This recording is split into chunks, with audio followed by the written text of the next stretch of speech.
While my son David and his wife Karen were frantically scrambling to pack their belongings and explain to her parents why they all had to vacate the 3-bedroom apartment by the end of the week, staring in disbelief at the eviction notice that had just been served by the sheriff's department, I was standing in the doorway holding the property deed and rental management contract that had just made me their new landlord, finally understanding that sometimes the family members who throw a 70-year-old woman out on the street to make room for their in-laws are about to discover they just evicted someone with 35 years of commercial real estate investment experience and a network of property acquisition contacts they never knew existed. Tell me in the comments, have you ever been kicked out or mistreated by family members who thought you had nowhere else to go, only to discover you had more resources and connections than they ever imagined? Share your story below, because today, you're going to learn that sometimes the people who treat you like a burden they need to get rid of are about to receive the most expensive lesson in respect and consequences they'll ever get. This story is about the cold February morning when I realized that my own son David, the child I'd raised as a single mother after his father walked out when David was 12, put through college with money I'd saved working double shifts as a commercial property manager, supported through his early marriage when he couldn't afford his own place, and welcomed into my carefully maintained apartment when he and Karen needed somewhere affordable to live while they saved for their first home, had been systematically planning to force me out of my own living space while assuming I was too old, too financially vulnerable, and too emotionally dependent on his approval to find alternative housing or protect myself against his calculated manipulation. When I discovered that the son I'd sacrificed everything for, taught everything I knew about budgeting and property management during countless evenings, helping him understand rental agreements and tenant rights, and trusted with access to my most private living space during what I'd believed were temporary family arrangements, had been quietly coordinating with his wife's parents about moving them into my apartment, while pressuring me to find somewhere else to live so they could have more space and privacy for their expanding family needs without any regard for my financial situation or housing options. My name is Eleanor Ruth Martinez, and at 70 years old, I thought I'd found the perfect solution for helping my struggling adult child while maintaining family relationships by allowing David and Karen to live in my spacious 2-bedroom apartment in downtown Phoenix at significantly below market rent. An arrangement that had seemed like a win-win situation that would help them save money for their future while providing me with family companionship and assistance with household tasks as I navigated the challenges of aging in place. But what happened next would teach David and Karen a lesson about respect, assumptions, and the dangerous consequences of underestimating someone who had spent 3.5 decades building expertise and connections in the commercial real estate industry. What they thought was just their aging mother who was lucky to have such a nice apartment would turn out to be someone with the knowledge, resources, and determination to completely reverse the power dynamic in ways they never saw coming. Downtown Phoenix apartment that had been my home for 8 years was located in one of the city's most desirable neighborhoods, the historic Roosevelt Row district, just 3 blocks from the light rail station and within walking distance of the arts district, medical facilities, and shopping that had made it perfect for an active senior who wanted to maintain independence while having access to urban amenities and public transportation that reduced the need for driving as vision and reflexes changed with age. Roosevelt Row had undergone dramatic transformation during my time there, evolving from a somewhat neglected downtown area into Phoenix's most vibrant cultural and residential district. When I'd first moved to the neighborhood in 2016, many of the surrounding buildings had been vacant or underutilized, but my experience in commercial property management had helped me recognize the early signs of gentrification and urban renewal that would make the area increasingly valuable and desirable for both residents and investors. The transformation had been remarkable to witness. Empty lots had been converted into pocket parks with public art installations. Abandoned warehouses had been renovated into trendy restaurants, craft breweries, and artisan workshops. Historic buildings had been restored and converted into mixed-use developments, featuring ground-floor retail with residential units above. The entire neighborhood had developed the kind of walkable, culturally rich atmosphere that urban planners dreamed about, and that had made Roosevelt Row a model for successful downtown revitalization projects throughout the Southwest. My apartment building itself was a perfect example of the area's successful adaptive reuse projects. The structure had originally been built in 1925 as the Phoenix Textile Manufacturing Warehouse, a 4-story brick building with industrial architecture that had employed hundreds of workers during the city's early manufacturing boom. After the textile industry moved overseas in the 1970s, the building had sat vacant for nearly 30 years, slowly deteriorating until a visionary developer had purchased it in 2014 and invested $2 million in a complete renovation and conversion project. The renovation had preserved the building's industrial character while adding modern amenities and sustainable features that made it attractive to contemporary urban dwellers. The original, exposed brick walls, steel beam construction, and large factory windows had been restored and highlighted as design features. The concrete floors had been polished and fitted with radiant heating systems. Modern HVAC, electrical, and plumbing systems had been installed throughout. Energy-efficient appliances, LED lighting, and smart home technology had been integrated seamlessly with the historic architecture. The result was a stunning example of adaptive reuse that honored the building's industrial heritage while providing luxury living spaces that appealed to young professionals, empty nesters, and urban lifestyle enthusiasts who valued both character and convenience in their housing choices. The building had been featured in Architectural Digest and Phoenix magazine as one of the city's most successful historic preservation and residential development projects. My specific unit, 4C, was a corner apartment on the 4th floor with the most desirable exposure in the building. The southwest-facing windows provided panoramic views of the Phoenix skyline, South Mountain, and the spectacular Arizona sunsets that painted the desert sky in brilliant oranges and purples every evening. The northeast-facing windows captured the morning light and offered views of Camelback Mountain and the affluent Scottsdale foothills that stretched toward the horizon. The apartment itself was 1,450 square feet of open-concept living space that had been designed with both style and functionality in mind. The main living area featured 18-foot ceilings with exposed ductwork painted in matte black, original, brick walls that provided texture and warmth, and polished concrete floors with embedded heating elements that kept the space comfortable during Phoenix's mild winter months, while reducing cooling costs during the intense summer season. The kitchen had been designed with entertaining in mind, featuring a large island with seating for 4 quartz countertops that complemented the industrial aesthetic, stainless steel appliances, including a gas range that I'd specifically requested for serious cooking, and custom cabinetry that provided abundant storage while maintaining clean lines that didn't compete with the architectural details. The master bedroom was spacious and bright, with floor-to-ceiling windows that could be covered with automated blackout shades for sleeping or opened to flood the space with natural light during the day. The walk-in closet had been fitted with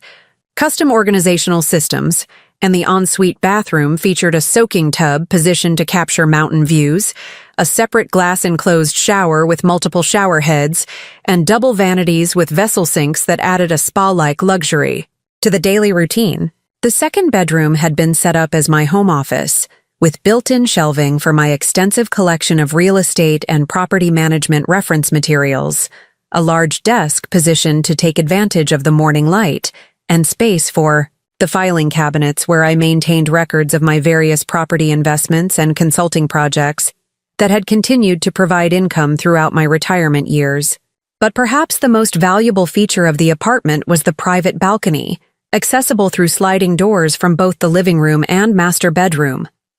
The 200-square-foot outdoor space had been designed with urban gardening in mind, featuring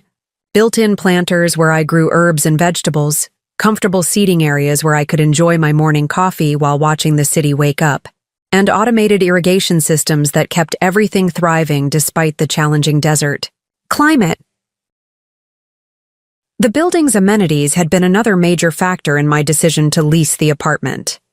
The ground floor featured a fitness center with both cardio equipment and a yoga studio, where residents could participate in classes led by certified instructors.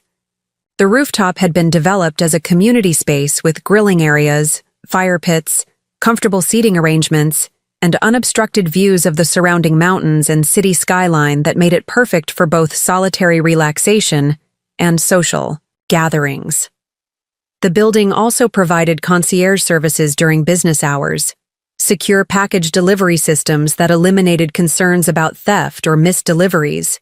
underground parking that protected vehicles from the intense Arizona sun and seasonal thunderstorms, and 24-hour security monitoring that provided peace of mind for residents who traveled frequently or simply valued the additional safety measures.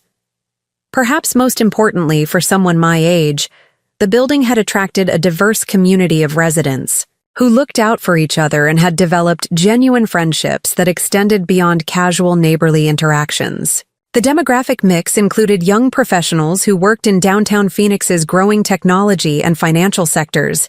empty nesters who had downsized from suburban homes to embrace urban living, and creative professionals who were drawn to Roosevelt Ro's artistic culture and collaborative atmosphere. The building's management company, Desert Urban Properties, had been professional and responsive throughout my tenancy, maintaining the property to high standards while implementing regular improvements and updates that had kept the building competitive in Phoenix's rapidly evolving downtown rental market. They'd been particularly accommodating to my requests for aging-in-place modifications, allowing me to install additional grab bars, improved lighting, and smart home technology that enhanced both safety and convenience. My monthly rent of $2,100 had seemed reasonable when I'd first leased the apartment in 2016, particularly given the location, amenities, and the quality of the renovation. But as Roosevelt Ro had gained recognition and popularity, comparable units in the building had seen dramatic rent increases, with similar apartments now commanding $3,200 to $3,800 per month, depending on the specific floor, exposure, and lease terms. The rental appreciation had been remarkable to witness from both a personal and professional perspective. My background in commercial property management had helped me understand the market forces driving the increases: limited inventory of high-quality urban housing, growing demand from young professionals who wanted to live close to downtown employment centers, and the cachet that Roosevelt Ro had developed as Phoenix's premier cultural and entertainment district. This dramatic increase in rental values had made my decision to allow David and Karen to live with me at a significantly reduced rate particularly generous. When they'd moved in 18 months earlier, I'd charged them $800 per month to cover their portion of utilities and household expenses. But I hadn't increased their contribution, even as market rents had continued to rise. What had started as a modest discount had become a subsidy worth nearly $1,500 per month by the time our living arrangement had begun to deteriorate. David had graduated from Arizona State University with a degree in graphic design and had initially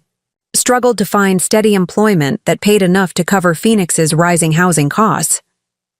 His student loan payments consumed nearly 30% of his take-home income, and the entry-level positions available in his field had offered salaries that made market-rate housing unaffordable, particularly in desirable neighborhoods with access to public transportation and cultural amenities. Karen worked as a dental assistant at a practice in Scottsdale, a position that provided steady employment and decent benefits, but required a significant commute from downtown Phoenix. Her income supplemented David's earnings enough to cover their basic living expenses, but saving money for a down payment on a home had been nearly impossible while paying full market rent in addition to their other financial obligations. When I'd first proposed the living arrangement in March 2022, both David and Karen had been enthusiastic about the opportunity to live in such a desirable location while building their savings for future home ownership. The arrangement had seemed to offer benefits for everyone involved. They would have access to luxury amenities and urban lifestyle at an affordable cost, while I would have family nearby and assistance with household tasks that were becoming more challenging as I aged. "Mom, this is such an incredibly generous offer," David had said when I'd first suggested they move in with me.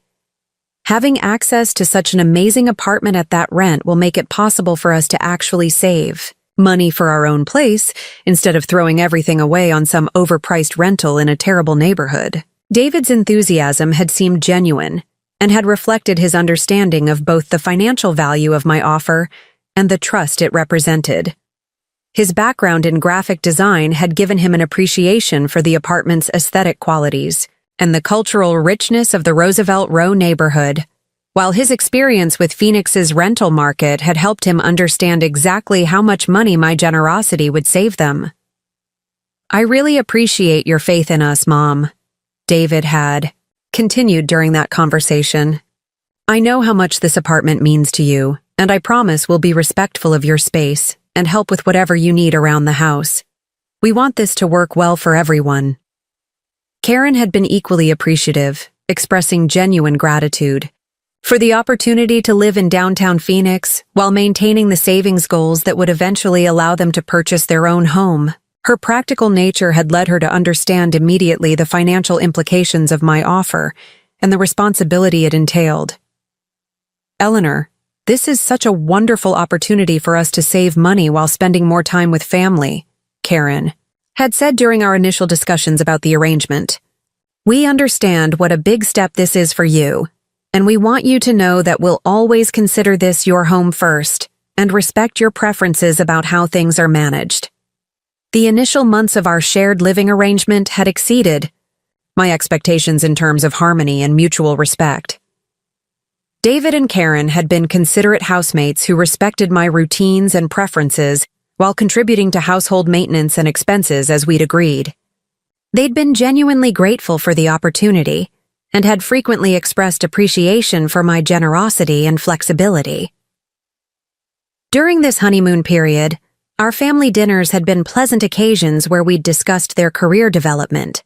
my real estate consulting projects, and shared interests in urban development and neighborhood revitalization. David and Karen had been interested in learning about my professional background and had asked thoughtful questions about property management, real estate investment, and the changes I'd witnessed in Phoenix's downtown development over my decades in the industry.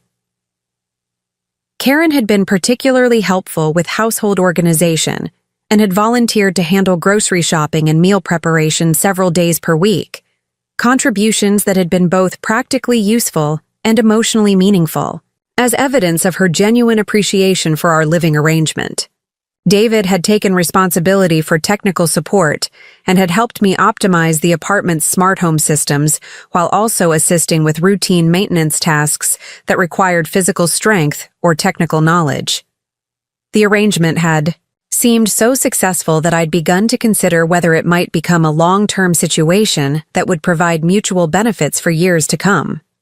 I'd even started thinking about how we might modify the lease agreement to give them more formal tenant rights while ensuring that my own financial and housing security remained protected as I continued to age. But during the summer of 2023, subtle changes had begun to appear in David and Karen's attitude toward our living arrangement. These shifts had been gradual and initially easy to rationalize as natural adjustments as they'd become more comfortable and established in both the apartment and their professional lives. The first indication that something fundamental was changing had occurred during a family barbecue on the rooftop in July 2023, when Karen had made several comments about space limitations and privacy concerns that had surprised me with their implication that our current arrangement was becoming inadequate, rather than continuing to serve as a generous opportunity they were grateful to receive. "Eleanor, David, and I have been talking about how we could optimize the space better," Karen had said during our outdoor dinner while gesturing toward the city lights that sparkled below us. "We're wondering if there might be ways to reconfigure the living areas to create more privacy and storage, maybe even convert your office into a proper guest room so we could have overnight visitors more comfortably." The suggestion that my home office should be converted to accommodate their social needs had been the first clear indication that Karen was beginning to view the apartment as their space, rather than my home where they were welcome guests. The office contained my professional materials, reference library, and the filing systems where I maintained records of my various real estate investments and consulting projects that continued to provide income during my retirement. We've also been thinking that it might make sense to rearrange the living room furniture to create more distinct areas for different activities, David had added, reinforcing Karen's implications that the apartment should be modified to serve their preferences rather than maintaining the arrangements that I'd established over 8 years of living there. My response had been diplomatically non-committal, as I'd wanted to avoid family conflict while also making clear that I wasn't interested in making significant changes to the living arrangements that had served my needs perfectly and represented my personal taste and lifestyle preferences developed over decades of independent living. "Those are interesting ideas," I'd replied carefully. "But I've been very happy with the current setup, and I'm not really interested in making major changes right now. Maybe we can discuss smaller adjustments if specific issues come up." But Karen's reaction to my response had been the first indication that she and David had developed expectations about their role in apartment management that went far beyond what I'd intended when I'd invited them to share my living space at a dramatically reduced cost. "Eleanor, I think you should consider that this space needs to serve everyone who lives here," Karen had said, using a tone that suggested she viewed my reluctance as unreasonable rather than a legitimate expression of my preferences as the primary tenant and financial contributor. David and I are adults with our own needs and opinions about how the space should be organized. This conversation had been followed by several similar discussions over the following months, in which David and Karen had repeatedly suggested modifications, improvements, and changes to the apartment's organization and management that had seemed designed more to establish their authority over decision-making than to actually address practical problems or enhance our shared living experience. By early fall 2023, these conversations had escalated to include suggestions about my personal habits and lifestyle choices that had made me increasingly uncomfortable and had started to feel more like criticism than collaborative household management discussions. "Eleanor, we think you might want to consider simplifying some of your routines," David had said during a particularly memorable family dinner in September 2023. "The apartment feels cluttered with all your files and business materials, and we think everyone would be more comfortable if you moved some of that stuff to a storage unit or maybe found a small office space where you could handle your consulting work." The suggestion that I should remove my professional materials from my own home office had been both insulting and concerning, particularly given that my consulting work provided income that supplemented my retirement savings, and that the office space was essential for managing my various real estate investments and financial affairs. "I appreciate your concern," I'd replied, "but my office setup works perfectly for my needs, and I'm not interested in paying for external storage or office space when I have a perfectly adequate workspace here." But Karen had been prepared with what had appeared to be carefully thought-out arguments about the benefits of streamlining my lifestyle and creating more shared space for family activities and entertainment. "Eleanor, we've been researching some really convenient storage facilities and executive office centers that would give you professional space without taking up so much room here,"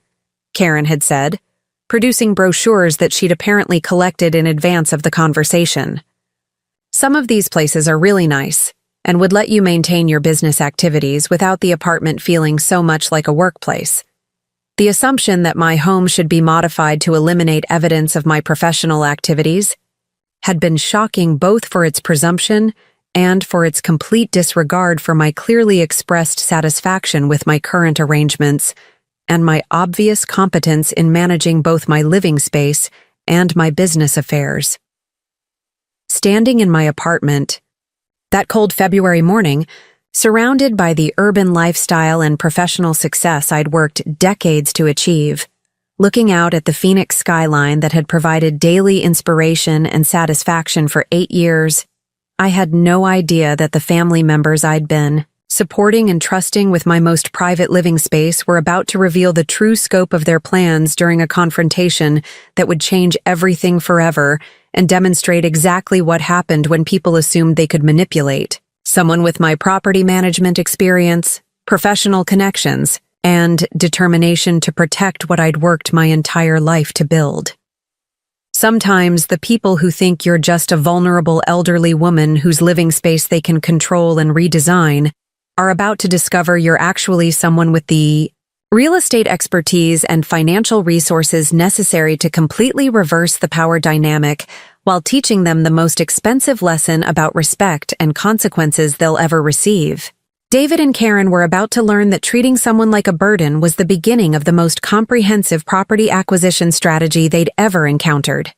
and the most costly mistake they'd ever make in their personal, professional, and family lives. But I'm getting ahead of myself. To understand how I reached this point of complete vindication, you need to know about the professional expertise and industry connections that David and Karen were dismissing as outdated thinking.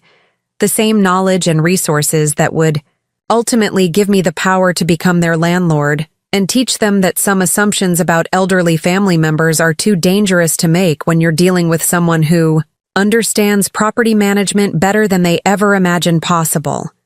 Standing in my home office that February morning, reviewing the property management awards and industry recognition certificates that lined my built-in shelving, I couldn't help but reflect on how drastically different David and Karen's attitude toward my professional expertise had been just 2 years earlier. When David had been a struggling college graduate desperate for the kind of industry guidance and networking, connections that only someone with my experience and reputation in Phoenix's commercial real estate community could provide. It was a relationship that had been built on genuine respect for my capabilities and sincere gratitude for the sacrifices I'd made to ensure his success. A time when David had spoken with such enthusiasm about learning from my expertise and building a career that would honor the professional standards and innovative approaches that had defined my 35 years in commercial property management and real estate investment. But to understand how I'd reached this point of casual dismissal from family members who should have been celebrating my continued success and professional acumen rather than treating my business judgment as evidence of outdated thinking, you need to know about the life of property management mastery and real estate innovation I'd built before David and Karen decided my expertise was something irrelevant rather than invaluable. A life of groundbreaking property management work, industry leadership, and the kind of strategic thinking that had made their systematic underestimation both possible and ultimately catastrophic for their own housing security. My journey to that frustrating February morning had begun 70 years earlier, when I'd been born Eleanor Ruth Garcia to parents who understood that a woman's education and professional competence were not optional luxuries, but essential foundations for survival and dignity in a world that rarely offered women second chances, or easy paths to financial independence and professional recognition, particularly in the male-dominated field of commercial real estate that would become my specialty and passion throughout my working life. My father, Roberto Garcia, had been a construction supervisor for one of Phoenix's major residential development companies during the city's explosive growth period in the 1960s and 1970s, specializing in large-scale subdivision projects and master-planned communities that had helped shape Phoenix's expansion into the Sonoran Desert and had established the foundation for the metropolitan area's eventual emergence as one of the fastest-growing regions in the United States. "Mija," my father had said during one of our regular Sunday evening conversations about my future plans while we sat on our small apartment's balcony watching the desert sunset, "the most important thing you can learn is that real estate is fundamentally about understanding how property values, market forces, and human behavior intersect to create wealth or destroy it. Anyone can learn to collect rent or show apartments, but it takes real expertise to understand how properties actually function as investments and how to protect people's financial security through intelligent property management." My mother, Carmen Garcia, had been equally influential in shaping my understanding of what was possible for an educated woman willing to work harder and think more strategically than the people around her. She'd worked as a bookkeeper for several small real estate companies in Phoenix, analyzing property performance and tenant relationships, while also managing our household with the kind of meticulous attention to detail and analytical thinking that had kept our family's finances both stable and growing despite the economic uncertainties that had characterized the rapidly changing Southwest during the 1960s and 1970s. Eleanor, my mother had told me during my high school years while helping me with homework at our kitchen table, never let anyone convince you that understanding property management and real estate finance is somehow too complicated or inappropriate for women. The women I know who have the most security and independence are those who understand how rental properties work, can read financial statements critically, and refuse to depend on other people for their economic survival or professional advancement. The Garcia household had been intellectually stimulating and academically rigorous in ways that had prepared me for the real estate career I would eventually build. Dinner conversations had regularly included discussions of property values, market trends, construction quality, and the importance of building professional expertise that could function reliably under pressure, while also contributing to the fair and ethical management of rental properties that affected families' most important housing decisions. Our home had been filled with real estate trade publications, construction industry magazines, and the kind of analytical thinking that had made complex property management problems seem solvable rather than overwhelming. By age 16, I'd already been helping my parents with basic financial analysis and had developed sophisticated understanding of property valuation, tenant relations, and the relationship between property management theory and practical outcomes that would characterize my entire approach to real estate investment and management practice. My academic journey had begun at Phoenix Union High School, a large public school known for its rigorous business and mathematics programs and its emphasis on developing students' analytical thinking, precise communication, and the kind of practical, problem-solving skills that would serve them well in competitive professional environments throughout their careers in Arizona's growing economy. At Phoenix Union, I'd excelled in mathematics, business studies, accounting, and economics, while also developing the organizational skills and attention to detail that would characterize my entire approach to professional responsibilities. The school's student body had included children of construction workers, real estate professionals, and small business owners who understood that academic excellence and practical skills were the primary paths to professional recognition and financial independence in Phoenix's rapidly expanding business community. Miss Garcia, my senior economics teacher, had written in a recommendation letter that I'd treasured throughout my career, demonstrates the rare combination of analytical intelligence and practical business sense that characterizes natural property managers and real estate professionals. She has the mathematical skills to understand complex financial relationships and the personal presence to manage tenant relationships effectively in challenging situations. My senior project at Phoenix Union had focused on the economic impact of Phoenix's rapid population growth on housing markets and rental property values, research that had required me to analyze demographic data, interview local property managers about their experiences with changing tenant demographics, and develop original arguments about how rapid urban growth affected property management strategies and tenant satisfaction over multiple economic cycles. Arizona State University's business school had been the obvious next step, offering one of the most respected real estate and property management programs in the Southwest, and a curriculum that combined rigorous analytical training with practical experience in professional property management practice and specialization opportunities in areas like commercial real estate,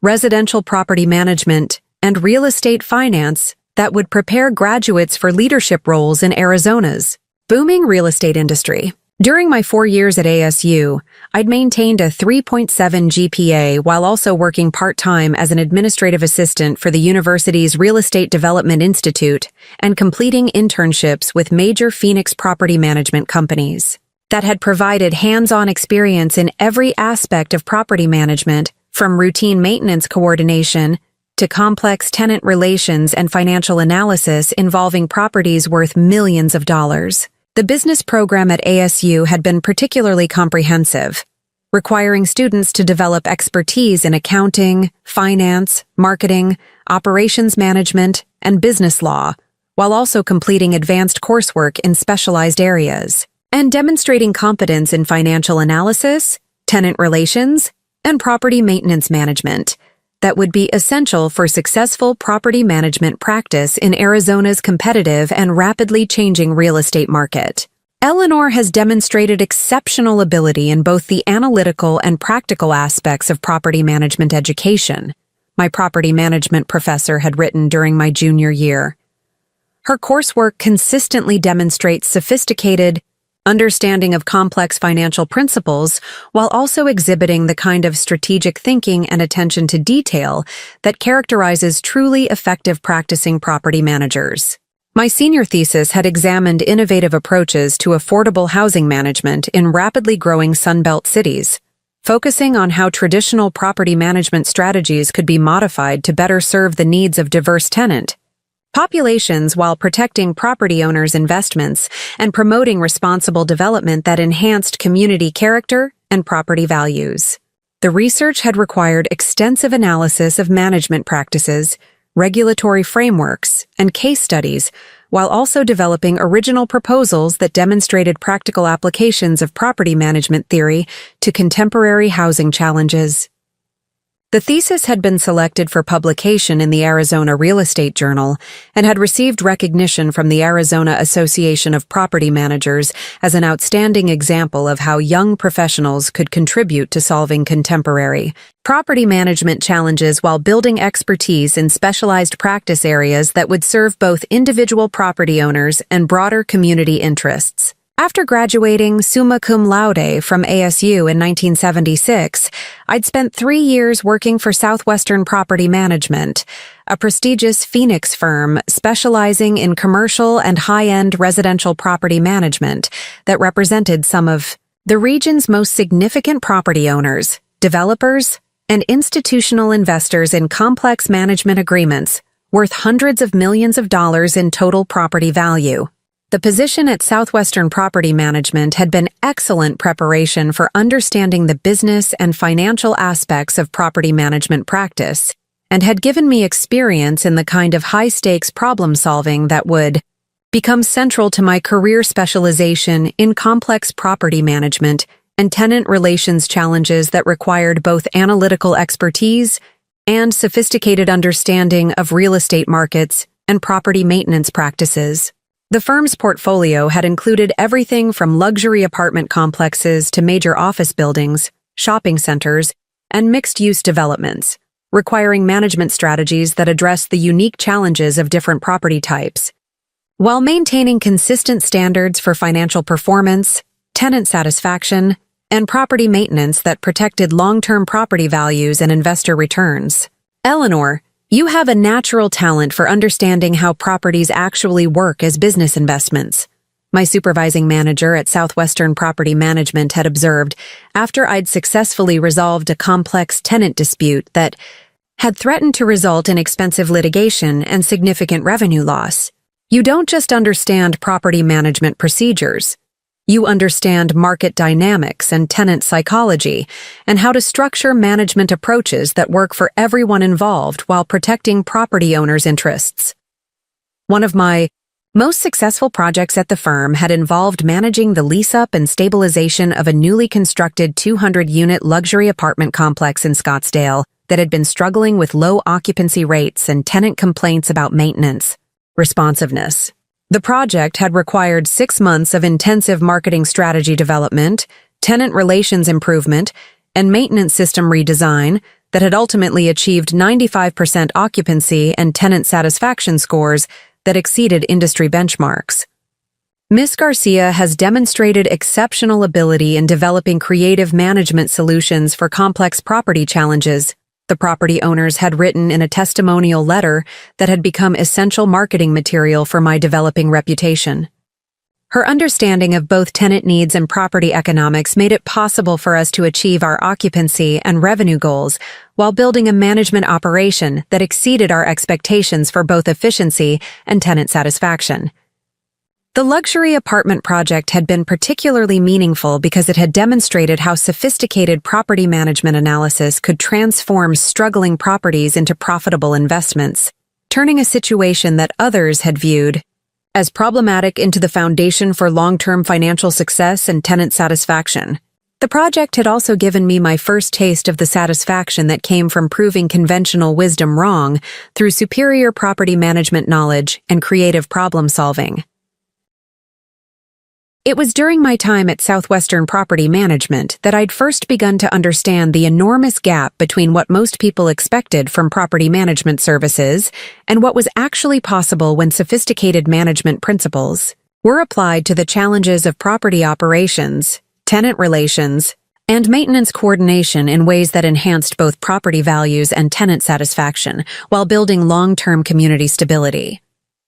This insight had led directly to my decision to establish my own property management practice in 1979, specializing in the kind of innovative property management that could transform how property owners thought about tenant relations, maintenance strategies, and the relationship between management expertise and financial success in Phoenix's rapidly evolving real estate market. The decision to start Martinez Property Management had been motivated by my desire to focus exclusively on the kind of client-centered property management that had become my specialty, working with property owners who needed sophisticated management representation, but also wanted a property manager who understood their investment goals and could develop management strategies that supported their long-term financial and property objectives. Martinez Property Management had begun operations in a small office in Central Phoenix, with a staff of one part-time administrative assistant and a portfolio of 12 residential properties that had followed me from Southwestern Property Management because the owners valued the personalized attention and innovative management approaches that had characterized my work throughout my early career. The firm's first major contract had been managing a 50-unit apartment complex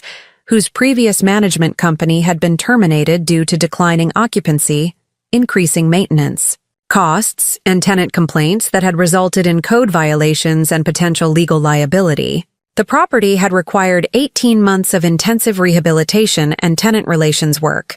but my management strategies and maintenance coordination had ultimately resulted in full occupancy and property improvements that had increased the building's value by over 40%. Eleanor Martinez has transformed our property investment through management expertise that went far beyond what we thought was possible, the owners had written in a letter that had become essential marketing material for my growing practice. Her understanding of property operations and tenant relations enabled us to turn a problematic investment into our most profitable property. Her management has changed our entire approach to real estate investment. Over the following decade, Martinez Property Management had built a reputation as Phoenix's premier boutique property management firm, handling complex properties and challenging management situations for clients ranging from individual property investors to major developers, with a consistent focus on creative management solutions that protected property owners' investments, while building long-term tenant satisfaction and avoiding unnecessary maintenance costs and legal complications. My approach had consistently emphasized the importance of understanding property owners' actual goals and developing management strategies that served both their immediate needs and their long-term financial and property objectives, creating management relationships that enhanced property values rather than simply collecting rent and responding to maintenance requests. One of my most challenging and rewarding management contracts during this period had been a historic downtown Phoenix apartment building that had been purchased by an out-of-state investor who wanted to preserve its architectural character while improving its financial performance and tenant satisfaction. The property had required extensive historical research, specialized maintenance approaches, and innovative tenant relations strategies that had ultimately resulted in landmark designation and a management operation that had become a model for historic property preservation and profitable operation. Eleanor Martinez has accomplished management results that we were told were impossible, the property owner had written in a testimonial that I'd treasured throughout my career. Her understanding of historic properties, tenant relations, and financial management enabled us to preserve architectural character while achieving financial performance that exceeded our projections. Her management has transformed both our property and our understanding of what's possible in historic property investment. By the mid-1980s, Martinez Property Management had become one of Phoenix's most respected property management practices, with a client base that included some of the region's most successful property investors and developers, as well as individual property owners who needed sophisticated management representation for their real estate investments and property development projects. The recognition that had meant the most to me during this period had come in 1987 when the Arizona Association of Property Managers had presented me with their Outstanding Achievement in Property Management Award, acknowledging not just individual properties but my overall contribution to advancing property management practice and property owner representation standards throughout the Southwest. Eleanor Martinez has spent over a decade proving that property management can serve both property owners and tenant communities through management excellence that protects investment values while promoting responsible property operations. The award citation had read, "Her work has enhanced Arizona's property management landscape while establishing standards for tenant relations and management innovation that have influenced property managers throughout the region." The 1990s had brought new challenges and opportunities as Phoenix's real estate market had experienced dramatic growth and increasing complexity that had required even more sophisticated management expertise and market knowledge to navigate successfully. My practice had evolved to handle larger and more complex properties while maintaining the client-centered approach that had built my reputation. During this period, I'd managed some of the most significant residential and commercial properties in Phoenix's history, including the management contracts for several major mixed-use developments, the creation of innovative tenant retention programs that had become industry standards, and complex property repositioning projects that had established important precedents for balancing historic preservation with modern property management efficiency. The most personally satisfying management contract of my career had occurred in 1995, when I'd been hired to manage a portfolio of affordable housing properties whose previous management had been exploiting vulnerable tenants through illegal fee structures and maintenance negligence that had created unsafe living conditions. The properties had required 2 years of intensive rehabilitation and tenant advocacy work, but the results had included regulatory compliance, tenant satisfaction improvements, and management practices that had protected hundreds of families, while establishing stronger consumer protection standards for affordable housing management throughout Arizona. Eleanor Martinez has protected our community when no one else would address management problems that were destroying families' housing security, the Tenant Association had written in a letter that had been published in the Arizona Republic. Her management expertise and commitment to ethical property operations saved our homes and our neighborhood. Her representation proved that property management can be both profitable and ethical when conducted by someone with courage and professional knowledge. By 2000, when I'd been practicing property management for over 20 years, Martinez Property Management had become synonymous with excellence in property operations throughout the Southwest, with a track record of successful management contracts that had protected millions of dollars in property values, while establishing management precedents that had influenced property management practice throughout the region.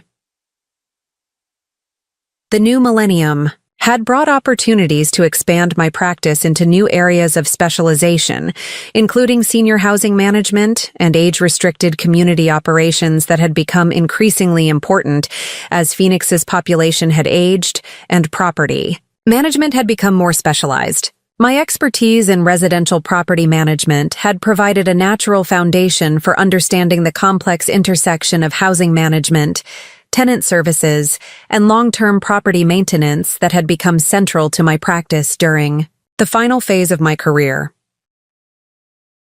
The most significant achievement of my later career had been the development of innovative senior housing management strategies that had combined property management expertise with tenant advocacy to help create housing communities that preserved independence while providing security, ultimately serving as models for age-friendly housing. management that balanced tenant needs with property investment requirements. Eleanor Martinez has revolutionized how we think about senior housing management. Dr. Patricia Williams, a gerontology specialist and housing advocate, had noted in a professional journal article about my innovative approaches. Her understanding of property management enables her to develop housing operations that protect tenant independence while maintaining property values in ways that traditional approaches cannot achieve. The recognition that had meant the most to me had come in 2010 when the National Association of Property Managers had presented me with their Lifetime Achievement Award in Property Management, recognizing not just individual achievements, but my overall contribution to advancing the practice of property management and protecting both property owner interests and tenant rights throughout a career that had spanned over 3 decades. Eleanor Martinez has spent 35 years proving that management excellence and tenant advocacy can coexist with innovation and financial responsibility, the award citation had read. Her practice has enhanced the property management profession, while demonstrating that property management can serve both property investment goals and community housing needs through expertise, integrity, and commitment to ethical operations. By the time I'd decided to semi-retire in 2015, Martinez Property Management had handled over 500 properties representing more than $800 million in total property values, had established important management precedents that had protected tenant rights throughout Arizona, and had built a reputation for management excellence that had influenced property management practice throughout the Southwest. But standing in my home office that February morning, surrounded by the awards, client testimonials, and professional relationships that represented 35 years of property management achievement, I had no understanding that the family, members I'd been supporting and mentoring for years, were about to dismiss my expertise as outdated thinking, revealing the true scope of their misunderstanding and setting in motion events that would demonstrate exactly what happened when people underestimated someone with my property management capabilities and determination to protect what I'd worked my entire life to build. The property management expertise, professional relationships, industry recognition, and strategic thinking that David and Karen were dismissing as irrelevant to contemporary housing arrangements were actually going to become the foundation for teaching them the most comprehensive lesson they'd ever receive about respecting experience, honoring expertise, and understanding that some people respond to manipulation with property acquisition strategies that reshape everyone's understanding of what's possible when knowledge meets determination and unlimited access to real estate investment resources. Sometimes the people who think your career is just ancient history are about to discover you're actually someone with the property management knowledge and strategic thinking necessary to become their landlord, while teaching them that dismissing someone's professional legacy was the beginning of the most sophisticated real estate response they'd ever encounter, and the most expensive mistake they'd ever make in their personal and housing lives. Standing in that office, surrounded by decades of property management expertise and ongoing connections to Phoenix's real estate investment community, I had no idea that David and Karen were about to reveal their true intentions during a family confrontation that would demonstrate exactly why underestimating a property management professional with my experience and determination was about to become the most costly error in judgment they'd ever make. The property management knowledge and real estate investment connections that they were treating as irrelevant relics of my past were actually going to become the tools for completely reversing our family's power dynamic while teaching them that some 70-year-old women fight back with strategies that permanently alter housing arrangements and family relationships in ways that create consequences lasting for generations. Standing in my apartment that February morning, reviewing the family photographs and property management achievement awards that documented years of what I'd believed was genuine collaboration and mutual respect,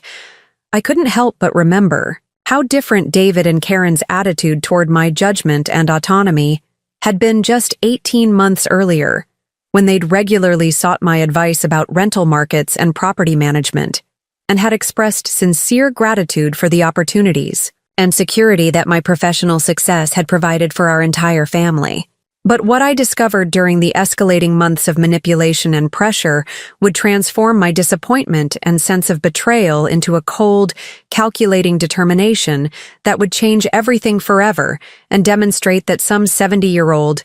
women fight back with property acquisition strategies that reshape entire family dynamics and housing arrangements in ways that create consequences lasting for generations. The Roosevelt Row apartment that had become the center of this family conflict represented far more than just an expensive piece of real estate or a convenient downtown address.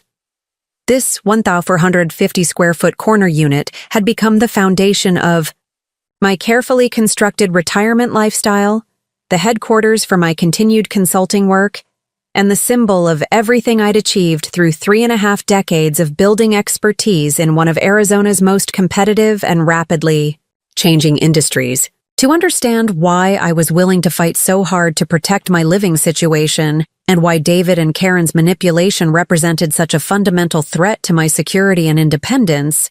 you need to understand the journey that had brought me to this spectacular downtown apartment and the strategic thinking that had guided every decision about where and how I would spend my retirement years. The process of finding and securing this apartment had begun in late 2015, as I'd been transitioning Martinez Property Management to a smaller scale of operations and beginning to plan for the lifestyle changes that would characterize my 70s.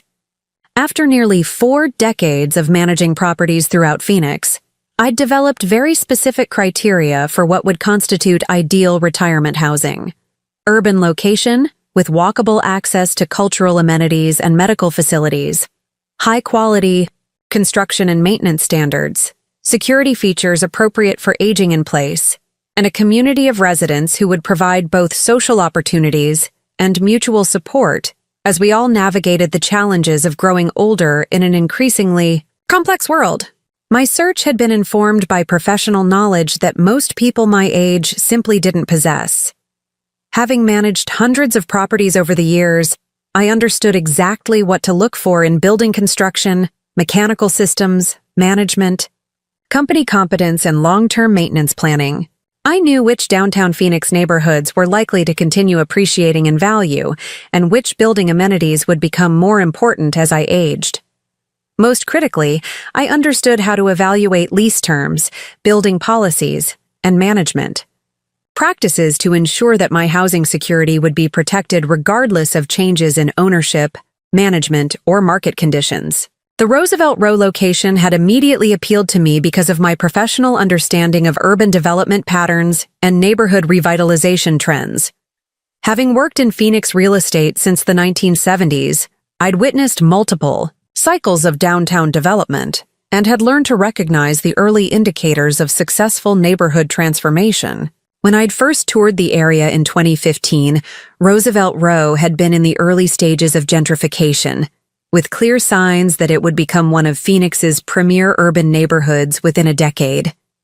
The indicators had been obvious to someone. With my background, increasing property values, improving retail and restaurant offerings, growing arts and cultural programming, enhanced public transportation connections, and the kind of demographic shifts that typically preceded successful urban revitalization. The light rail station had provided convenient access to Phoenix Sky Harbor Airport, downtown employment centers, and the broader metropolitan area without requiring car ownership. The proximity to medical facilities had been particularly important, as I'd wanted to ensure that aging-related healthcare needs could be addressed without lengthy commutes or complicated transportation arrangements. The building itself had represented exactly the kind of adaptive reuse project that I'd learned to value during my property management career.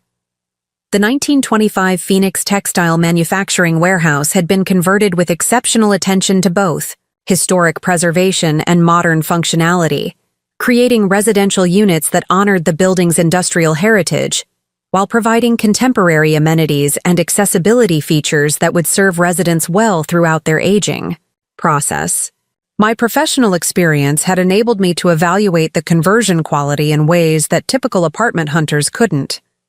I'd examined the mechanical systems, reviewed the building's maintenance records, analyzed the management company's reputation, and financial stability, and assess the long-term sustainability of the building operations in ways that had given me confidence that this would be a stable and well-maintained housing option for decades to come. The apartment unit itself had been selected with careful consideration of my current needs and future requirements. The corner location provided maximum natural light and cross-ventilation, features that would become increasingly important for mood and health as I aged. The open concept design eliminated barriers that might become problematic for mobility aids if needed. The master bedroom's ensuite bathroom had been designed with aging-in-place features that demonstrated the developer's understanding of the target demographic. Most importantly, the second bedroom had been perfect for conversion to a home office, where I could continue my property management consulting work and manage my various real estate investments. Having this dedicated workspace had been essential for maintaining the professional activities that provided both income and intellectual stimulation during retirement. The built-in shelving had accommodated my extensive reference library, and the morning light exposure had created an ideal environment for the detailed financial analysis and report. Writing that characterized my ongoing consulting projects. The balcony had provided outdoor space for container gardening and relaxation while maintaining the security and low-maintenance lifestyle that had become priorities as I'd planned for aging in place. The automated irrigation systems and weather-resistant planters had enabled me to maintain herb and vegetable gardens that provided both fresh produce and the satisfaction of nurturing growing things without the physical demands of traditional gardening. But beyond the physical features and location advantages, the apartment had represented something even more important: proof that my decades of hard work and professional expertise had created the financial security and lifestyle options that had always been my goals for retirement. The ability to afford luxury downtown living while maintaining professional activities and family relationships had been the culmination of everything I'd worked to achieve throughout my career. The financial aspects of securing the apartment had demonstrated the value of my property management expertise in ways that had given me deep satisfaction. The initial lease negotiation had benefited from my understanding of rental market dynamics and landlord psychology. I'd been able to structure lease terms that provided security against arbitrary rent increases while maintaining flexibility for modifications that might become necessary as I aged. My relationship with the management company, Desert Urban Properties, had been enhanced by my professional credibility and industry knowledge. They'd recognized me as a knowledgeable tenant who understood property operations and would be a responsible resident who would contribute to building community and property value preservation. This relationship had enabled me to secure approval for aging-in-place modifications and had provided access to building services and maintenance priority that had enhanced both my safety and comfort.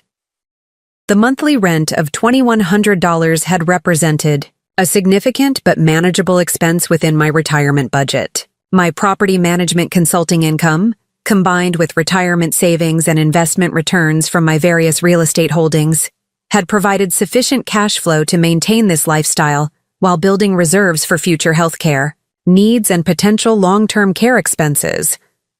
More importantly, the rent had been structured as a percentage of my income rather than a fixed expense that might become burdensome if my financial situation changed. My consulting work had continued to provide $3,500 to $5,500 per month in additional income, depending on project availability and seasonal demand. This income had made the apartment rent easily affordable while providing financial security and the ability to maintain my preferred lifestyle without concern about housing costs. The appreciation in rental values since 2016 had validated my decision to choose Roosevelt Row and had demonstrated the ongoing value of my professional judgment about real estate markets and neighborhood development patterns. Comparable units in the building had increased from $2,100 to over $3,500 per month, representing a market appreciation that had effectively provided me with substantial housing equity despite being a renter rather than an owner. This appreciation had also highlighted the generous nature of my decision to allow David and Karen to live in the apartment at such a dramatically reduced rate. When they'd moved in 18 months earlier, market rent for the apartment had been approximately $2,800 per month. By February 2024, comparable units were renting for $3,200 to $3,800 per month, depending on specific features and lease terms. My decision to charge David and Karen only $800 per month had been based on my desire to help them save money while covering their proportional share of utilities, internet, and incidental household expenses. But as market rents had continued to increase, this arrangement had evolved into a subsidy worth over $2,000 per month. A gift that had represented nearly $36,000 per year in housing value that I'd been providing to help them achieve their financial goals. The magnitude of this subsidy had made David and Karen's growing demands for control over the apartment's management and their pressure for me to relocate particularly insulting and concerning. Rather than appreciating the enormous financial benefit they'd been receiving, they'd begun treating my generosity as evidence that I was financially naive or unable to understand the true value of what I was providing. The apartment had also served as the operational headquarters for my continued involvement in Phoenix's real estate community and my ongoing consulting work with property owners throughout the metropolitan area. The home office had been equipped with the technology and reference materials necessary to maintain my professional activities at the level of competence and responsiveness that my clients expected. My consulting practice during retirement had focused on specialized projects that leveraged my decades of experience while allowing flexible scheduling that accommodated travel and family activities. These projects had included property acquisition analysis for out-of-state investors, management system design for complex properties, tenant relations consulting for challenging situations, and expert witness services for property management, litigation cases. The intellectual stimulation and professional recognition that had come from this consulting work had been essential for my mental health and sense of purpose during retirement. The projects had kept me engaged with current industry trends and had provided opportunities to apply my expertise to new challenges while maintaining relationships with colleagues and clients who valued my knowledge and experience. The income from consulting work had also provided financial flexibility that had enhanced my security and independence. Rather than depending entirely on retirement savings and investment returns, I'd been able to supplement my income through work that I enjoyed and that utilized my professional strengths. This income had enabled me to maintain my preferred lifestyle, while building reserves for future needs without concern about market volatility or unexpected expenses. The apartment's location had been particularly valuable for maintaining these professional relationships and consulting opportunities. The downtown Phoenix address had provided credibility and convenience for client meetings, while the proximity to law offices, business centers, and industry events had kept me connected to the professional community that had been central to my career satisfaction throughout my working life. The Roosevelt Row neighborhood had also provided the cultural and social opportunities that had become increasingly important as I'd aged. The walkable access to galleries, theaters, restaurants, and community events had enabled me to maintain an active social life without depending on others for transportation. The demographic diversity of the neighborhood had provided opportunities to build friendships across generational and cultural lines in ways that had enriched my retirement experience. The building's resident community had been another crucial factor in my decision to maintain this living arrangement, despite David and Karen's pressure to relocate.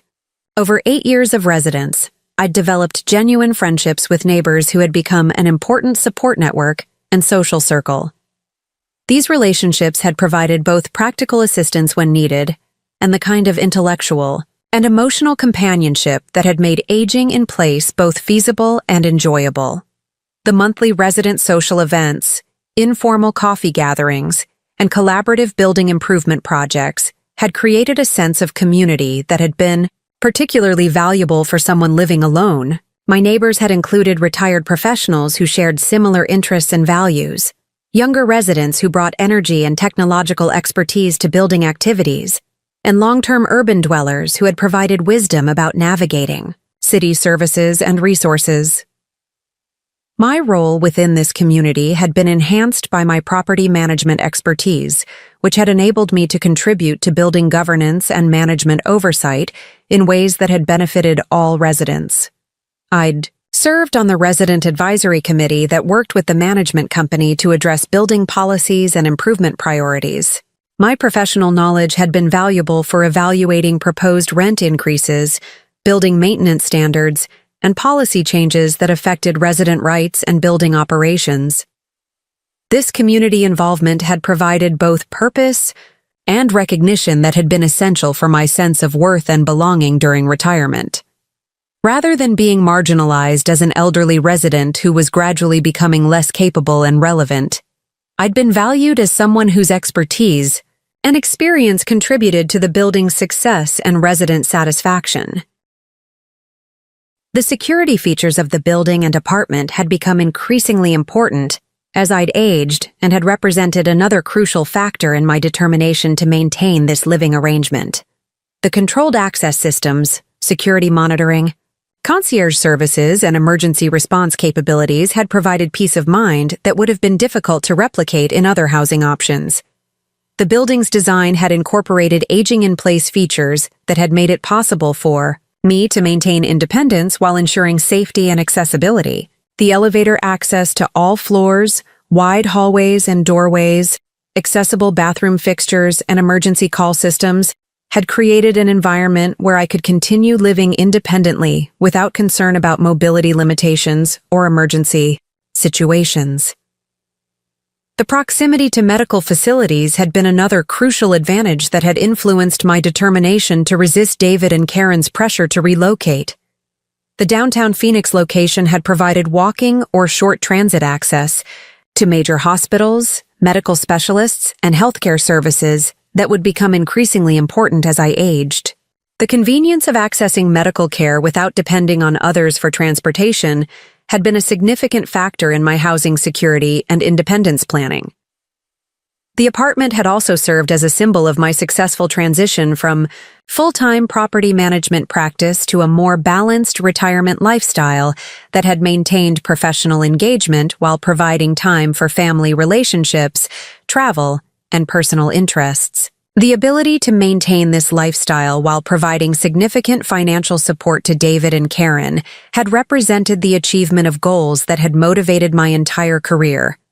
Standing in my home office that February morning, surrounded by the evidence of professional success and personal satisfaction that had made this apartment the perfect retirement headquarters,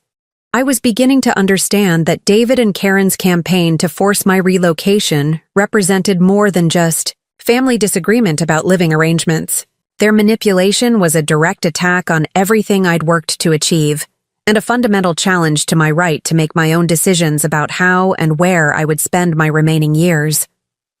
The Roosevelt Row apartment was not just an address or a convenient place to live. It was the foundation of my carefully constructed retirement lifestyle, the symbol of my professional achievements, and the headquarters for my continued contributions to Phoenix's real estate community. David and Karen's attempts to force me out of this home represented an assault on my autonomy, my financial security, and my right to age in place according to my own values and preferences.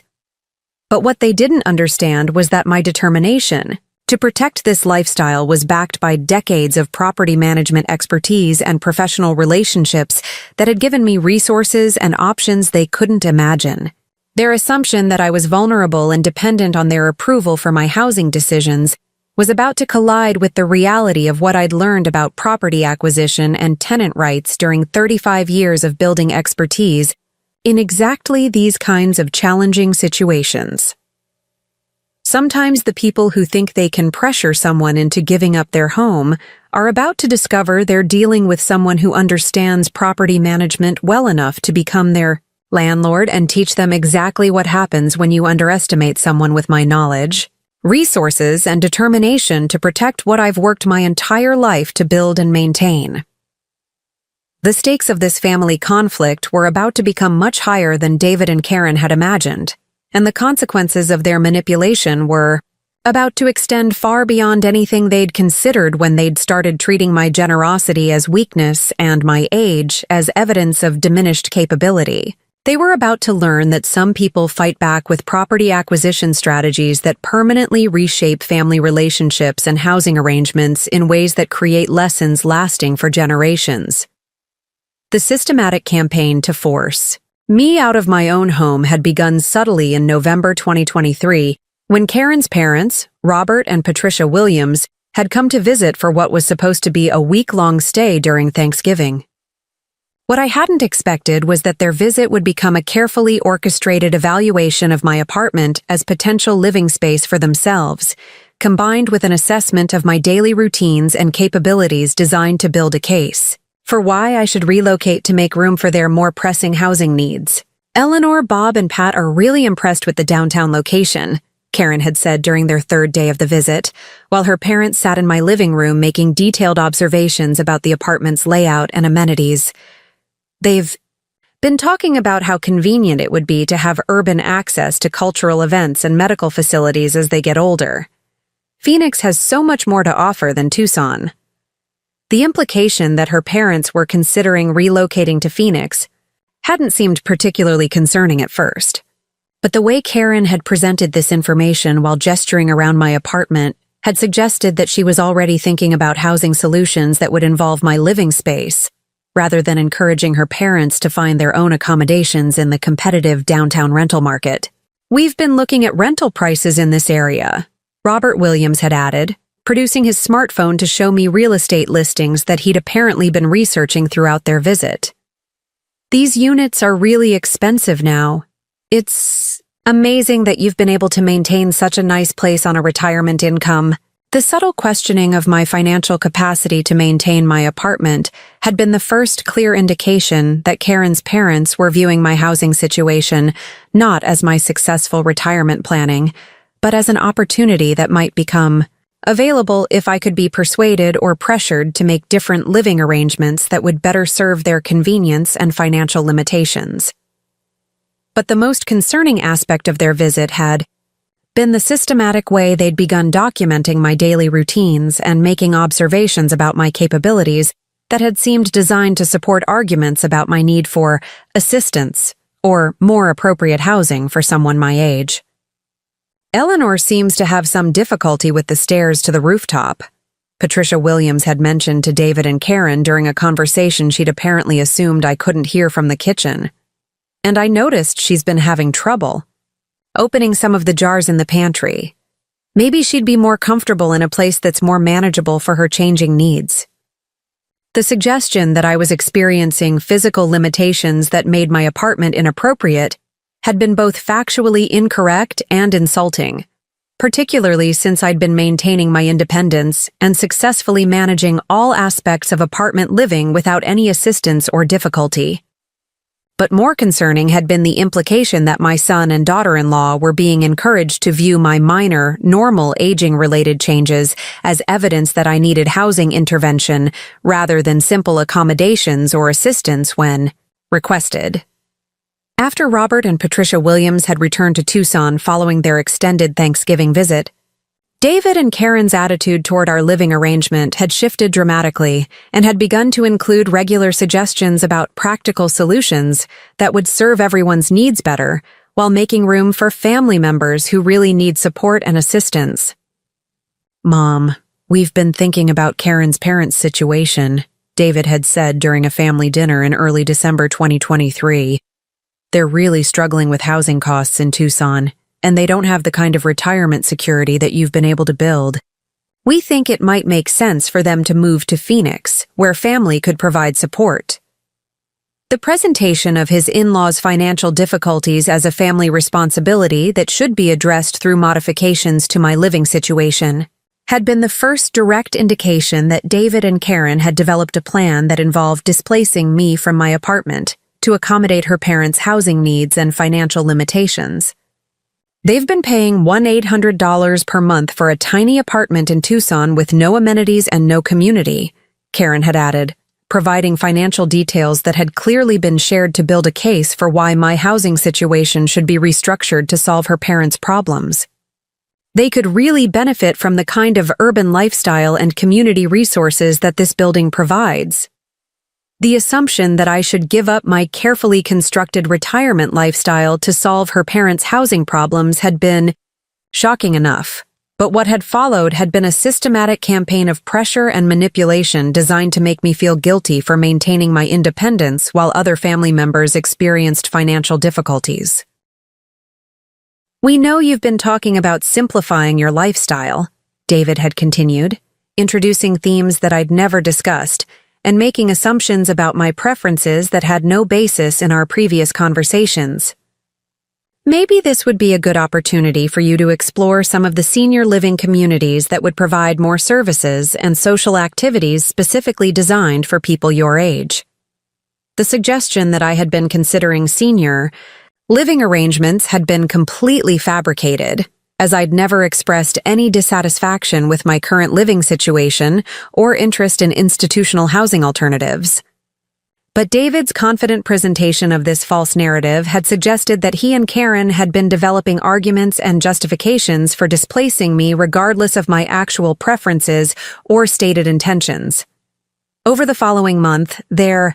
pressure had intensified and had become more sophisticated, involving what had appeared to be carefully researched arguments about the benefits of senior living communities and the challenges of aging in place in urban environments that weren't specifically designed to serve elderly residents' changing needs. "Mom, we've been doing research about aging in place, and there are some real safety concerns about seniors living alone in downtown environments," Karen had said during a January 2024 family gathering, producing printed materials that she'd apparently collected from senior living facilities and elder care consulting services. The traffic, the noise, the lack of on-site medical support. These urban apartments really aren't designed for the needs of people in their 70s. The suggestion that my downtown Phoenix apartment was somehow dangerous or inappropriate for someone my age had been particularly absurd, given that the building had been specifically designed and marketed to appeal to active seniors who wanted urban lifestyle amenities combined with accessibility, features, and community support systems that made aging in place both feasible and enjoyable. But Karen had been prepared with what had appeared to be professionally researched arguments about the superiority of age-restricted communities and the services they provided that supposedly weren't available in conventional residential settings. "We've toured some really impressive senior communities that offer everything from fitness programs specifically designed for seniors to transportation services, meal plans, housekeeping, and on-site healthcare coordination," Karen had continued, presenting brochures and pricing information that she'd obviously been collecting in advance of this conversation. "These places really take the burden of home management off seniors so they can focus on enjoying their retirement." The assumption that managing my apartment had become burdensome rather than continuing to provide satisfaction and independence had been insulting and had demonstrated Karen's complete misunderstanding of my preferences, capabilities, and the lifestyle choices that had made my retirement successful and fulfilling. But the most shocking development had occurred in early February 2024,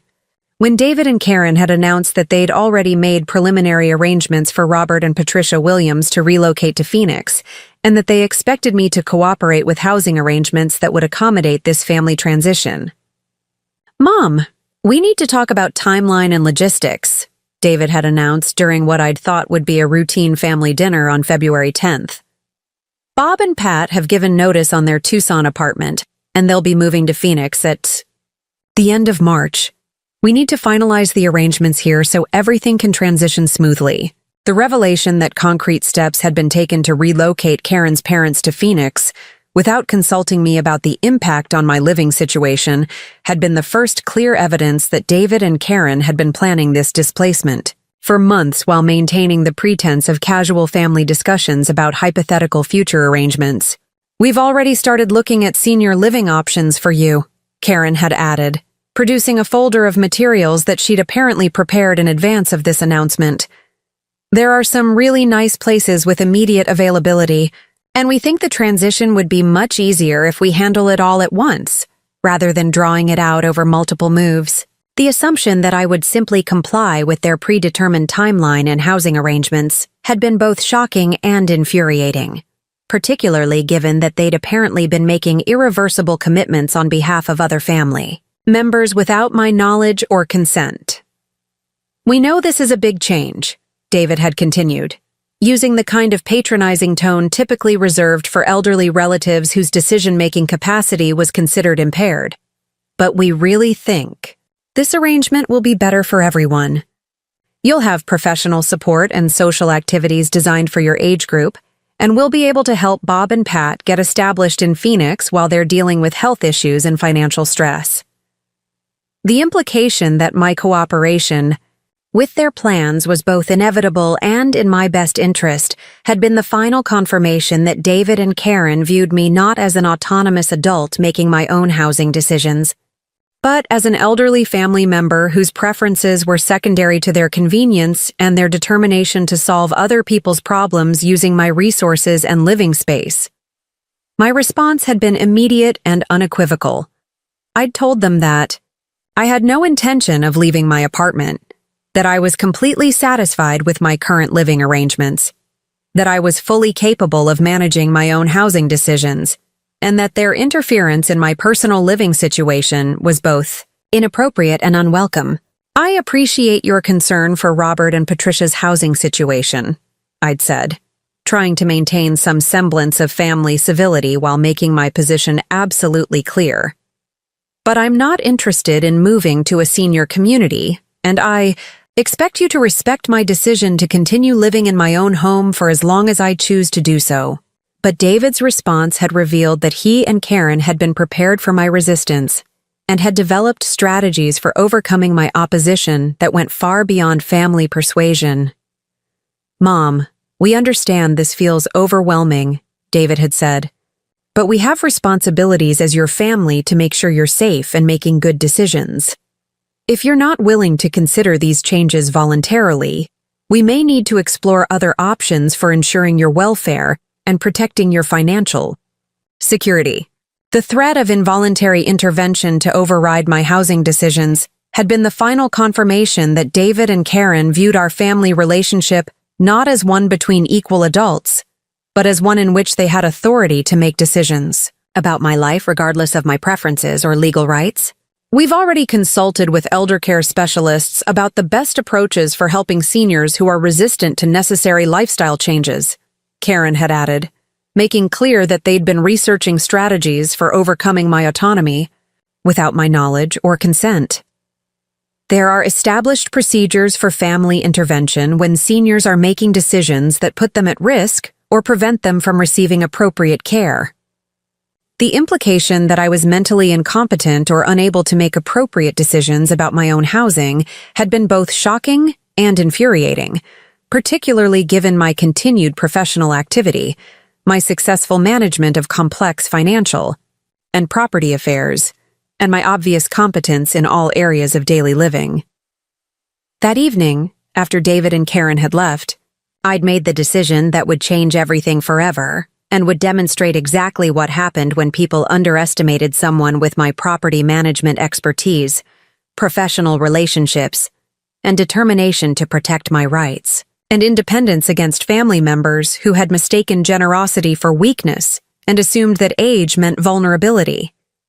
Rather than accepting their ultimatum or engaging in further family negotiations that they clearly viewed as formalities, before implementing their predetermined plans, I would use my 35 years of real estate expertise to demonstrate that some people fight back with property acquisition strategies that permanently reshape family dynamics and housing arrangements in ways that create consequences lasting for generations. My first step had been to contact Marcus Chen, my longtime real estate attorney and property acquisition specialist, to discuss the legal options available for protecting my housing rights and potentially gaining control over the property where I'd been living for 8 years, while building the kind of tenant protections and family boundaries that would prevent future manipulation. "Eleanor, what David and Karen are describing sounds like preparation for an elder abuse intervention," Marcus had confirmed during our emergency consultation the following morning.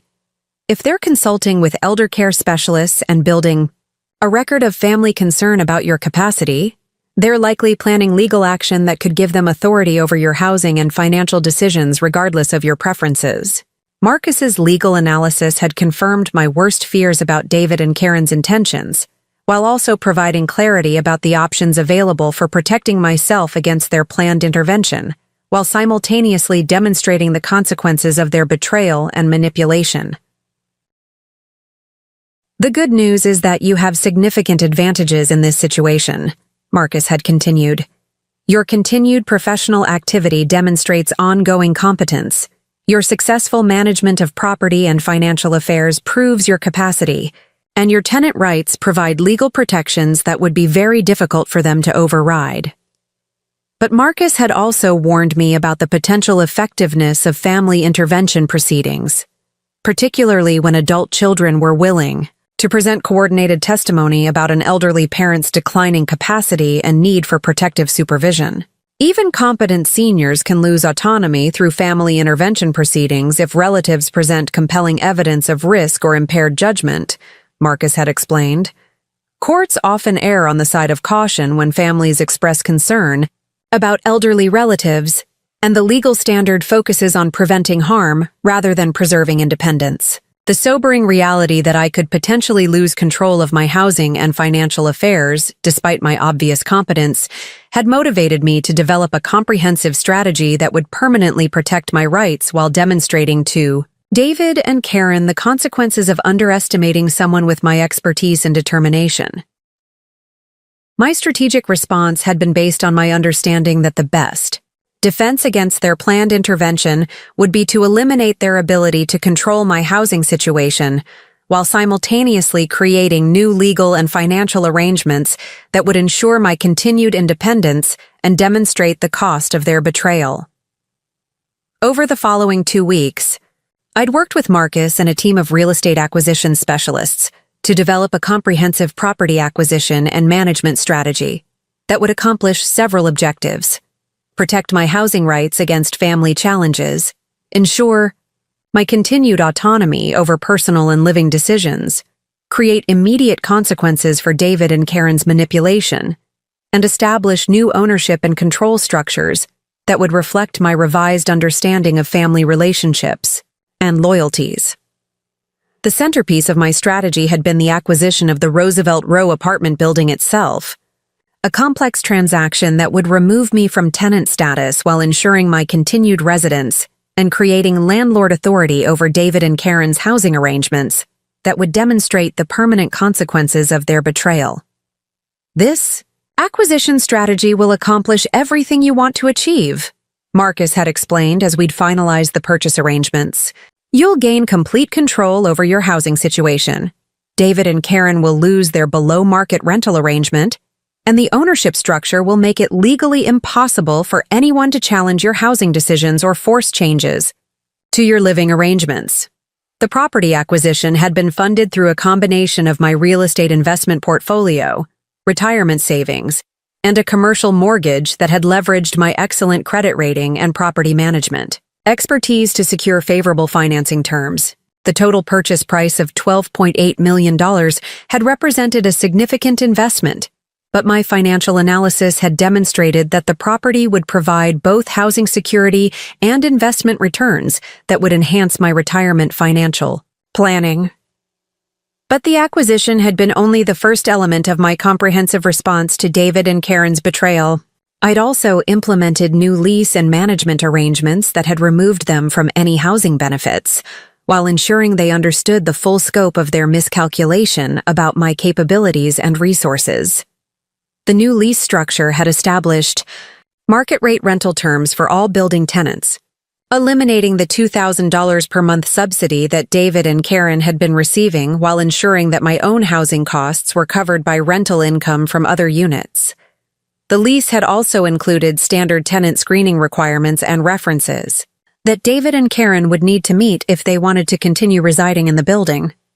I want them to understand that housing benefits are earned through respect and gratitude, not assumed through manipulation and entitlement, I'd told Marcus as we'd drafted the new lease documents. They made a choice to treat my generosity as weakness and my age as vulnerability. Now they'll learn that some people fight back in ways that permanently change family relationships and housing arrangements. The legal implementation of these changes had been completed by late February 2024, creating a new ownership and management structure that had eliminated David and Karen's housing security while ensuring my continued control and independence. Regardless of any future family challenges or legal actions they might attempt. But my response had included one additional element designed to demonstrate the full extent of my resources and determination while teaching David and Karen a lesson about the consequences of underestimating someone with my expertise and access to property acquisition resources.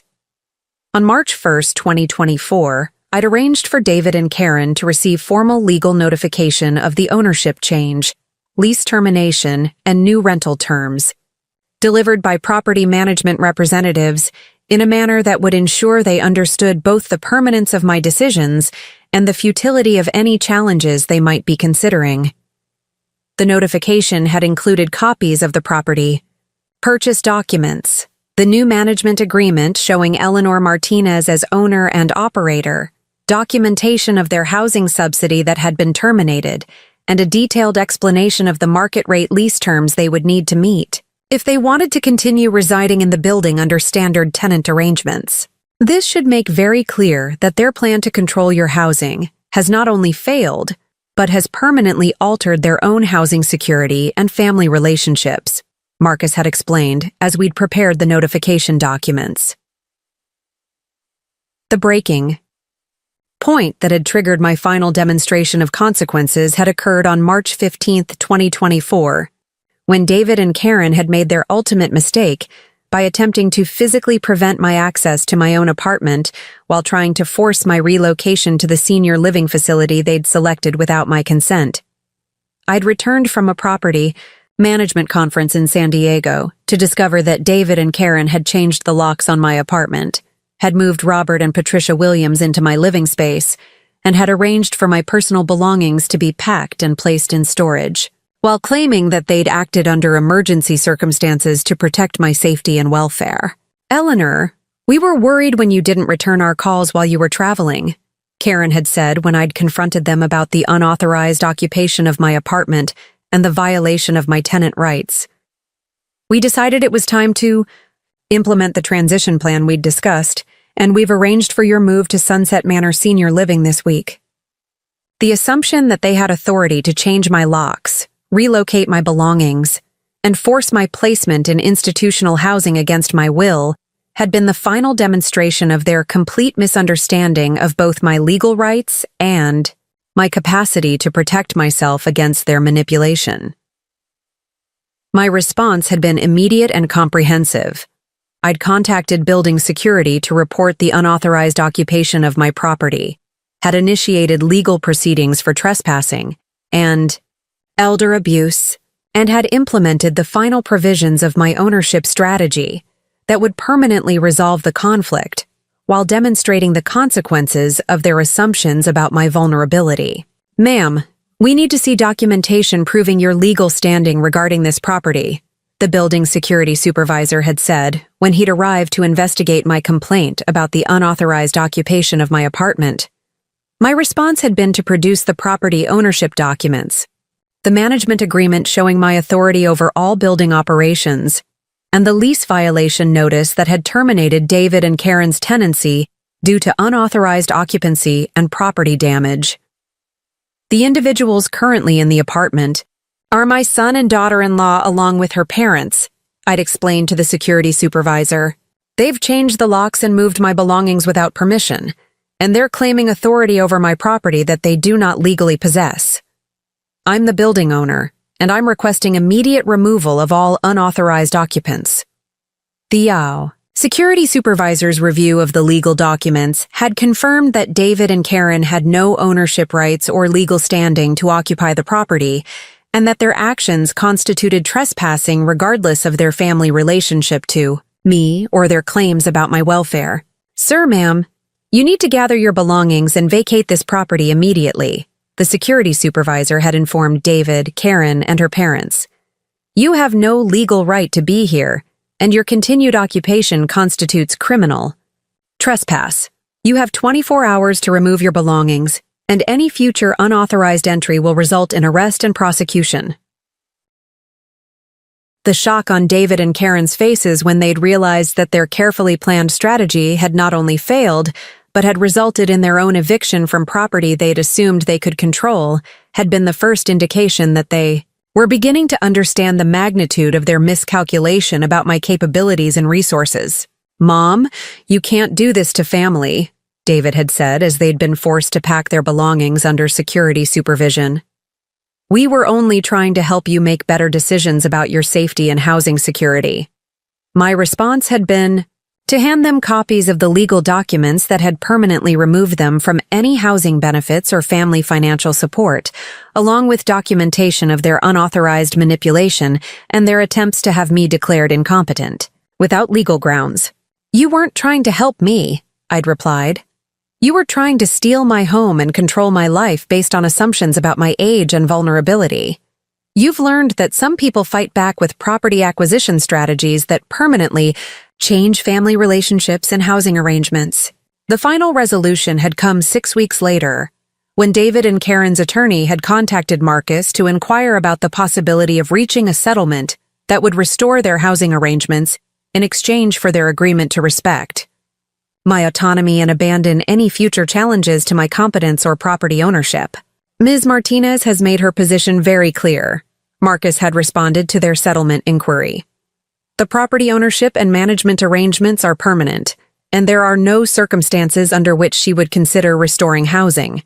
benefits to family members who attempted to have her declared incompetent and steal her home." The attorney's response had included threats of litigation, challenging the property acquisition and elder abuse claims, but Marcus's legal analysis had made clear that such challenges would be both unsuccessful and potentially subject to sanctions for frivolous litigation against clearly valid property transactions and ownership arrangements. Any litigation challenging these arrangements would be frivolous and would likely result in court sanctions against the plaintiffs and their attorney, Marcus had warned. "Ms. Martinez's competence is obvious. The property acquisition is perfectly legal, and the family's own actions in changing locks and attempting forced relocation would actually support elder abuse claims rather than provide grounds for challenging her property ownership." The final vindication had come 8 months later, when Phoenix Magazine had featured my property acquisition and management strategy in an article about innovative approaches to aging in place and elder rights protection, highlighting how my real estate expertise had successfully protected an elderly woman's autonomy against family manipulation while creating a model for senior housing security. "Eleanor Martinez has created a new paradigm for elder housing protection," the article had noted. "Her innovative use of property acquisition demonstrates how real estate expertise can protect elderly people's independence while creating permanent consequences for family members who attempt exploitation based on assumptions about age and vulnerability." The article had been accompanied by photographs of the Roosevelt Row building, now permanently protected under my ownership, and interviews with legal experts who had praised the sophisticated approach to combining housing security with elder rights advocacy while building wealth through strategic real estate investment. Standing in my magnificent home office 18 months after the resolution of the conflict, overlooking the Phoenix skyline that would remain mine for life while generating rental income that had enhanced my retirement security, I felt a deep satisfaction that had nothing to do with revenge and everything to do with the complete vindication of my right to live according to my own values and priorities, while demonstrating that some people fight back with consequences that last for generations. The Roosevelt Row building had become more than just my home. It had become a symbol of what was possible when experience met determination and sophisticated property management expertise. The ownership structure had inspired other seniors throughout Phoenix to pursue similar housing security strategies, and my story had changed community attitudes about aging, autonomy, and the importance of protecting elderly people's rights against family members who mistake generosity for weakness. But perhaps most importantly, the property acquisition had taught David and Karen a lesson about respect, consequences, and the dangers of underestimating someone based on age-related assumptions that had nothing to do with actual capabilities or financial resources. Eleanor, your property acquisition strategy has become a model for elder housing protection throughout Arizona, Marcus had said during our most recent property management review. You've demonstrated that family manipulation can have permanent consequences and that some people have the knowledge and resources to protect themselves completely against exploitation and housing insecurity. The final irony had come 6 months ago, when David and Karen had been forced to relocate to a significantly more expensive apartment complex in suburban Phoenix due to their inability to afford downtown rental rates without the subsidy they'd been receiving from me. Their assumption that they could manipulate a vulnerable elderly woman had instead cost them thousands of dollars in increased housing costs, while permanently eliminating their access to the urban lifestyle and family financial support they'd been taking for granted. If someone in your life is trying to control your housing decisions while treating you as incompetent based on assumptions about age or vulnerability, remember my story. Remember that family relationships don't give anyone authority over your property or personal decisions, and that some people have the real estate knowledge and financial resources necessary to protect themselves completely against manipulation and housing insecurity. Remember that generosity and trust are not the same as weakness or vulnerability, and that people who mistake kindness for opportunity might discover they've challenged someone with the expertise and determination to become their landlord while creating permanent consequences for betrayal and manipulation. What's your story? Have you ever had to protect yourself against family members who assumed they could control your housing or exploit your trust? Share it in the comments below, and remember to like and subscribe for more stories about turning family betrayal into complete housing vindication and proving that some people fight back with property acquisition strategies that permanently reshape family dynamics and living arrangements. Because sometimes the best response to people who try to kick you out of your own home is showing them exactly what happens when they underestimate someone with 35 years of property management expertise and unlimited determination to protect what they've worked their entire life to build and maintain. David and Karen thought they could manipulate me into giving up my home and independence. What they actually did was inspire the most comprehensive property acquisition of my career while learning that some 70-year-old women fight back with real estate strategies more sophisticated and more permanent than anything they could ever imagine. Sometimes the people who think your best days are behind you are about to discover you're actually someone with the property management knowledge and financial resources necessary to become their landlord while teaching them that respect and autonomy aren't negotiable at any age. That's a lesson worth $12.8 million in property value, and every dollar was worth it to prove that family betrayal has permanent consequences and that some dreams of manipulation are too dangerous to pursue against someone with my expertise. Resources and unlimited determination to prove everyone wrong. Housing secured, independence protected, family manipulation answered with property ownership, respect earned through consequences. The view from 71 is spectacular when you're collecting rent from the people who tried to make you homeless. David and Karen learned that underestimating their mother was the beginning of the most expensive housing lesson they'd ever receive,